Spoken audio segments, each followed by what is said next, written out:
আমরা বার চাবো আমাদের দাবিগুলো আছে 5টি দাবিগুলো আছে বাস্তবায়ন করা হয়, তাহলে আমরা আরো কোনো ব্যারিকেড দিব না। যদি আমাদের দাবি না মানা হয়, আগামীকাল থেকে অনির্দিষ্টকালের লাগে আমরা রড ব্যারিকেড করবো। আমরা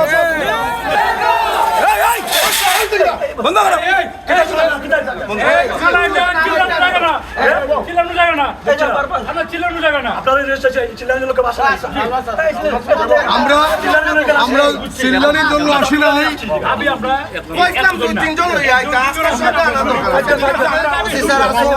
আমাদের শ্রমিক ভাইদের যে দাবি, আমাদের 3 জন শ্রমিককে যে অ্যারেস্ট করা হয়েছে তাদেরকে মুক্তি দেওয়া হয়েছে এবং আমরা সন্ধ্যার পরে বিএনপি অফিসে বসে এই কুলাউড়ার যানজট দীর্ঘদিনের সমস্যা, এই দীর্ঘদিনের সমস্যা একদিনে নিরসন হবে না।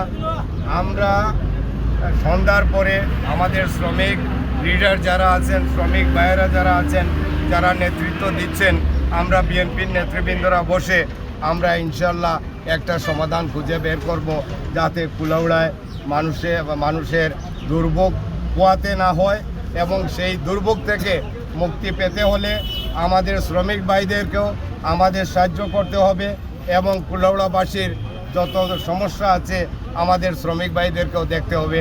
আজকে যে ঘটনাটি ঘটেছে আসলে অত্যন্ত দুঃখজনক। আমরা এটা অচিরেই সমাধান করব।